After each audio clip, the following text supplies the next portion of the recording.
ਜੇ ਅਸੀਂ ਫੋਰਨ ਦੀ ਗੱਲ ਕਰੀਏ, ਬਾਹਰਲੇ ਮੁਲਕਾਂ ਦੀ ਗੱਲ ਕਰੀਏ, ਤੇ ਬਾਹਰਲੇ ਮੁਲਕਾਂ ਦੇ ਵਿੱਚ ਵੀ ਉਹੀ ਦਿੱਕਤਾਂ ਨੇ ਜੋ ਇੰਡੀਆ ਦੇ ਵਿੱਚ ਨੇ। ਓਬੈਸਿਟੀ ਬਹੁਤ ਹੈ, ਮੋਟਾਪਾ ਬਹੁਤ ਹੈ, ਲਾਈਫ ਸਟਾਈਲ ਜਿਹੜਾ ਹੈ ਉਹ ਲੋਕਾਂ ਦਾ ਖਰਾਬ ਹੋ ਚੁੱਕਿਆ ਹੈ, ਜਿਹਦੇ ਕਰਕੇ ਜੇ ਮੈਂ ਕੈਨੇਡਾ ਦੀ ਗੱਲ ਕਰਾਂ ਜਾਂ ਅਮਰੀਕਾ ਦੀ ਗੱਲ ਕਰਾਂ, ਅੱਜ ਮੇਰੇ ਜਿਹੜੇ ਵੀ ਮੇਰੇ ਦੋਸਤ ਬੈਠੇ ਨੇ ਉੱਥੇ ਜਾਂ ਸਾਡੇ ਦੇਖਣ ਵਾਲੇ ਬੈਠੇ ਨੇ, ਹਰ ਇੱਕ ਬੰਦਾ ਨਾ ਮੈਨੂੰ ਇੱਕੋ ਗੱਲ ਕਹਿੰਦਾ ਹੈ ਕਿ ਇੱਥੇ ਸਟ੍ਰੈਸ ਬਹੁਤ ਹੈ। ਇਹ ਚੀਜ਼ ਜਿਹੜੀ ਹੈ ਨਾ, ਇਹ ਸਟ੍ਰੈਸ ਜਿਹੜਾ ਹੈ, ਨੋ ਡਾਊਟ ਇੰਡੀਆ ਦੇ ਵਿੱਚ ਵੀ ਹੈ, ਕੰਮ ਦਾ ਸਟ੍ਰੈਸ ਬਹੁਤ ਹੈ। ਮੇਰੇ ਬਹੁਤ ਸਾਰੇ ਜਾਣਕਾਰ ਪਤਾ ਕੀ ਕਹਿਣਗੇ, ਉਹ ਬਸ 2 ਪੈਗ ਲਾਈ ਦੇ ਸਟ੍ਰੈਸ ਦੂਰ ਹੋ ਜਾਂਦਾ ਹੈ। ਉਹਨਾਂ ਨੂੰ ਇਹ ਲੱਗਦਾ ਹੈ ਕਿ ਸ਼ਾਇਦ ਸਟ੍ਰੈਸ ਨੂੰ ਦੂਰ ਕਰਨ ਦਾ ਇਹੀ ਤਰੀਕਾ ਹੈ। ਬਟ ਆਯੁਰਵੇਦ ਜਿਹੜਾ ਕਿ ਤੁਹਾਨੂੰ ਬਿਮਾਰੀਆਂ ਤੋਂ ਨਿਜਾਤ ਦਿਵਾਉਂਦਾ ਹੈ, ਤੁਹਾਡੇ ਲਾਈਫ ਸਟਾਈਲ ਨੂੰ ਓਕੇ ਕਰਦਾ, ਤੁਹਾਡੀ ਬੋਡੀ ਨੂੰ ਫਿੱਟ ਕਰਦਾ ਹੈ।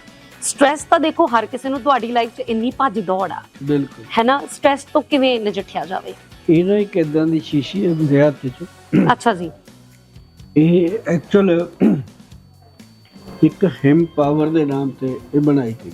ਹਿਮ ਪਾਵਰ ਮਤਲਬ ਅਬਦੀ ਪਾਵਰ, ਓਕੇ, ਹਿਮਾਲਿਆ ਦੀ ਪਾਵਰ ਜੀ। ਇਹ ਉਹ ਚੀਜ਼ ਬਣਾਈ ਐਕਚੁਅਲੀ। ਅਸੀਂ ਤਾਂ ਜਦੋਂ ਮੈਂ ਕੰਮ ਕਰਦਾ, ਮੈਂ ਛੋਟਾ ਕੰਮ ਤੇ ਨਾ ਮੇਰੇ ਤੋਂ ਹੁੰਦਾ ਨਾ ਮੈਂ ਕਰਦਾ, ਕਿਉਂਕਿ ਹੁਣ ਉਮਰ ਵੀ ਨਹੀਂ ਰਹੀ। ਹੁਣ ਤੇ ਇਹ ਵੀ ਕਦੋਂ ਮਰਜੀ ਬਾਬਾ ਜੀ ਦਾ ਬੁਲਾਵਾ ਆਇਆ ਤੁਰ ਜਾਣਾ। ਪਰ ਨਹੀਂ ਇੰਜ ਨਾ ਕਹੋ ਨਹੀਂ, ਉਹ ਤੇ ਚਲੋ ਕਹੋ ਨਾ ਕਹੋ, ਜਿਹੜੀਆਂ ਚੀਜ਼ਾਂ ਬੜੀਆਂ ਨੇ। ਪਰ ਇਹ ਹੁੰਦਾ ਕਿ ਜਦੋਂ ਆਦਮੀ 60 ਦਾ ਹੋ ਜਾਂਦਾ ਨਾ, ਤਾਂ ਉਹ ਇਹ ਹੋ ਜਾਂਦਾ ਵੀ ਹੁਣ 10 ਸਾਲ ਹੋਰ ਕੰਮ ਕਰਾਂਗੇ, ਉਸ ਤੋਂ ਬਾਅਦ ਰੱਬਾ ਜ਼ਿੰਦਗੀ ਜੇ ਦੇਣੀ ਹੈ ਤੰਦਰੁਸਤ ਨਹੀਂ, ਨਹੀਂ ਤਾਂ ਐ ਨਾ ਕਰੀ ਵੀ ਤੁਸੀਂ ਟਗਜ਼ੀਟੀ ਲੋਕਾਂ ਦੇ ਆਪਾਂ ਡਿਪੈਂਡ ਹੋ ਜਾਈਏ, ਧੀਆਂ ਪੁੱਤਾਂ ਤੇ ਡਿਪੈਂਡ ਹੋ ਜਾਈਏ। ਇਸੇ ਤਰ੍ਹਾਂ ਮਰੀਜ਼ ਮੇਰੇ ਕੋਲ ਆ ਕੇ ਇਹੀ ਗੱਲ ਕਰਦੇ ਵੀ ਗੋਇਲ ਸਾਹਿਬ 50-60 ਦੀ ਉਮਰ ਹੋ ਗਈ ਹੈ, ਵੀ ਕਿਤੇ ਐ ਨਾ ਹੋ ਜੇ ਵੀ ਜਵਾਕਾਂ ਤੇ ਡਿਪੈਂਡ ਹੋ ਜਾਈਏ। ਕੋਈ ਕਹਿੰਦਾ ਗੋਡੇ ਦੁਖਦੇ ਆ, ਕੋਈ ਕਹਿੰਦਾ ਸਟ੍ਰੈਸ ਇੰਨਾ, ਕੋਈ ਕਹਿੰਦਾ ਹਰ ਵਕਤ ਦਿਮਾਗ ਤੇ ਬੋਝ ਇੰਨਾ। ਹਾਂਜੀ, ਤਾਂ ਇਹ ਨਾ ਅਸੀਂ ਇੱਕ ਜਦੋਂ ਹਿਮ ਪਾਵਰ ਬਣਾਇਆ, ਡ੍ਰੌਪਸ ਕਾਸਟਲੀ ਹੈ ਬਹੁਤ, ਮੈਂ ਤੁਹਾਨੂੰ ਦੱਸਦਾ, ਕਿਉਂਕਿ ਜ਼ਿੰਦਗੀ ਨੂੰ ਮੈਂ ਇੱਕ ਅੰਮ੍ਰਿਤ ਸਮਝਦਾ, ਤਾਂ ਅੰਮ੍ਰਿਤ ਦੇ ਵਿੱਚ ਅੰਮ੍ਰਿਤ ਹੀ ਕੰਮ ਕਰੂਗਾ। ਬਿਲਕੁਲ। ਤਾਂ ਇਹ ਕੀੜਾ ਜੜੀ ਤੋਂ ਐਕਸਟ੍ਰੈਕਟ ਲੈ ਕੇ ਬਣਿਆ, ਕੀੜਾ ਜੜੀ। ਹਾਂ, ਨਾਲ ਇਹਦੇ ਸਵੈਦ ਮੁਸਲੀ, ਸਾਲਬ ਪੰਜਾ, ਅਸ਼ਵਗੰਧਾ, ਅਸ਼ਟਾਵਰ, ਗੋਖਸ਼ੂਰਾ, ਇਹੋ ਜਿਹੀਆਂ ਕੁਝ ਚੀਜ਼ਾਂ ਪਾਈਆਂ ਜਿਹੜੀਆਂ ਕਿ ਸਾਡੀ ਬਾਡੀ ਦੇ ਵਿੱਚ ਬਲੱਡ ਔਰ ਵੀਰਜ ਦੀ ਕੁਆਲਿਟੀ ਨੂੰ ਬੈਸਟ ਕਰਦੀਆਂ। ਇਨਸਾਨ ਦੇ ਸਰੀਰ 'ਚ ਹੈ ਕੀ, ਕਾਰ ਦੇ ਵਿੱਚ ਕੀ ਹੁੰਦਾ, ਆਪਣੀ ਗੱਡੀ 'ਚ ਕੀ ਹੁੰਦਾ, ਇੱਕ ਪੈਟਰੋਲ, ਇੱਕ ਮੋਬਾਈਲ, ਦੋ ਚੀਜ਼ਾਂ ਨੇ। ਇਹੀ ਬੰਦੇ ਦੇ ਸਰੀਰ 'ਚ ਇੱਕ ਖੂਨ ਹੈ, ਇੱਕ ਵੀਰਜ ਹੈ, ਚਾਹੇ ਉਹ ਲੇਡੀ ਹੈ ਚਾਹੇ ਜੈਂਟਸ ਹੈ। ਵੀਰਜ ਨੂੰ ਵੀਰਜ ਮਿਲ ਕੇ ਸੰਸਾਰ ਬਣਦਾ, ਤੇ ਜਿਹੜਾ ਬਲੱਡ ਹੈ ਉਹ ਸਾਡੇ ਸਰੀਰ ਦੀ ਤਾਕਤ ਹੈ, ਉਹਦੇ ਨਾਲ ਅਸੀਂ ਤੁਰੇ ਫਿਰਦੇ ਹਾਂ, એનર્ਜੀ। ਤਾਂ ਇਹ ਦੋਨੋਂ ਚੀਜ਼ਾਂ ਨੂੰ ਸਟਰੋਂਗ ਰੱਖਣ ਵਾਸਤੇ ਸਭ ਤੋਂ ਜ਼ਰੂਰੀ ਹੁੰਦਾ, ਜਿਵੇਂ ਮੈਂ ਕਾਫੀ ਲੋਕਾਂ ਨੂੰ ਦੱਸਿਆ ਸੀਗਾ ਵੀ ਇਹਨੂੰ ਮੈਂ 2 ਦਵਾਈਆਂ ਦੱਸੂਗਾ ਜਿਹੜੇ ਘਰੇ ਬਣ ਸਕਦੀਆਂ ਨੇ। ਅਸੀਂ ਦੇਖੋ ਸਦਾ ਨਹੀਂ ਕਿਸੇ ਨੇ ਰਹਿਣਾ, ਲੇਕਿਨ ਸਾਡਾ ਜਿਹੜਾ ਸੰਸਾਰ ਹੈ, ਸਿਸਟਮ ਹੈ, ਜਿਹੜਾ ਪਰਮਾਤਮਾ ਦੀਆਂ ਦਿੱਤੀਆਂ ਜੜੀ ਬੂਟੀਆਂ ਨੇ, ਇਹ ਸਦਾ ਰਹਿਣਗੀਆਂ, ਠੀਕ ਹੈ ਨਾ। ਤੇ ਉਹਦੇ ਵਿੱਚ ਸਭ ਤੋਂ ਵਧੀਆ ਚੀਜ਼ ਆ, ਇੱਕ ਤੁਹਾਨੂੰ ਮੈਂ ਦੁਬਾਰਾ ਦੱਸ ਦਿੰਦਾ, ਪਹਿਲਾਂ ਵੀ ਬੜੀ ਵਾਰ ਦੱਸਿਆ, ਨੋਟ ਕਰ ਲਓ, ਬ੍ਰੇਨ ਅੰਮ੍ਰਿਤ ਦੇ ਨਾਮ ਤੇ ਇੱਕ ਸਾਡਾ ਪ੍ਰੋਡਕਟ ਆ।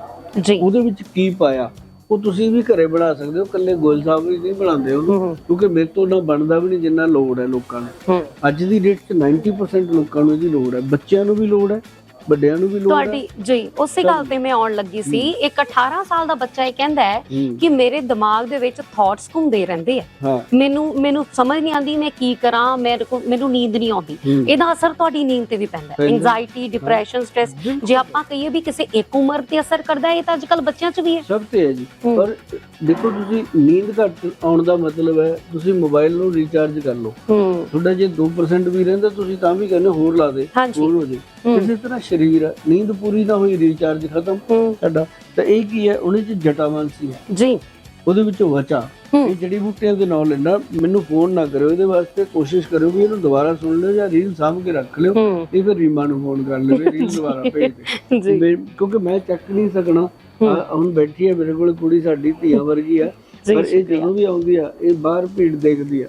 ਔਰ ਉਹਦੇ ਨਾਲ ਕੀ ਹੁੰਦਾ ਕਿ ਸਾਡੇ ਡਾਕਟਰ ਨੇ, ਵੈਦ ਨੇ, ਉਹ ਡਾਕਟਰਾਂ ਨੂੰ ਮਰੀਜ਼ਾਂ ਨੂੰ ਦੇਖਦੇ ਆ, ਔਰ ਇਹ ਵੀ ਦੇਖਦੀ ਹੈ ਵੀ ਇੱਥੇ ਆ ਕੇ ਮਰੀਜ਼ ਦਾ ਸਟ੍ਰੈਸ ਵੀ ਜ਼ੀਰੋ ਹੋ ਜਾਂਦਾ। ਬਿਲਕੁਲ, ਤੁਹਾਨੂੰ ਮਿਲ ਕੇ ਜ਼ੀਰੋ ਹੋ ਜਾਂਦਾ। ਮੈਂ ਖੁਦ ਇਹ ਚੀਜ਼ ਪਰਖੀ, ਮੈਂ ਕੈਮਰੇ ਦੇ ਮੂਹਰੇ ਵੀ ਗੱਲ ਕਹਿੰਦੀ ਆ। ਜਿਹੜਾ ਦਵਾਈ ਨੇ ਕੰਮ ਕਰਨਾ ਤਾਂ ਬਾਅਦ ਦੀ ਗੱਲ, ਬਿਲਕੁਲ ਸਹੀ। ਤੇ ਜਦੋਂ ਦੇਖ ਲੈਂਦੇ ਵੀ ਗੋਇਲ ਸਾਹਿਬ ਬੈਠੇ ਆ, ਬਸ ਉਹ ਕਹਿੰਦੇ ਹੁਣ ਠੀਕ ਆ, ਹੁਣ ਠੀਕ ਹੈ। ਮੈਨੂੰ ਇਹ ਗੱਲ ਦਾ ਬੜਾ ਮਾਣ ਹੈ, ਬਾਬਾ ਦੀਪ ਸਿੰਘ ਜੀ ਦਾ ਬੜਾ ਆਸ਼ੀਰਵਾਦ ਹੈ, ਮਾਤਾ ਨੈਣਾ ਦੇਵੀ ਦੀ ਬੜੀ ਕਿਰਪਾ ਹੈ ਕਿ ਮੇਰੇ ਤੇ ਇਹ 2 ਸ਼ਕਤੀਆਂ ਦਾ ਬਹੁਤ ਪ੍ਰਭਾਵ ਹੈ। ਇਹ 2 ਸ਼ਕਤੀਆਂ ਸਾਡੀ ਦਵਾਈਆਂ 'ਚ ਵੀ ਕੰਮ ਕਰਦੀਆਂ। ਬਿਲਕੁਲ।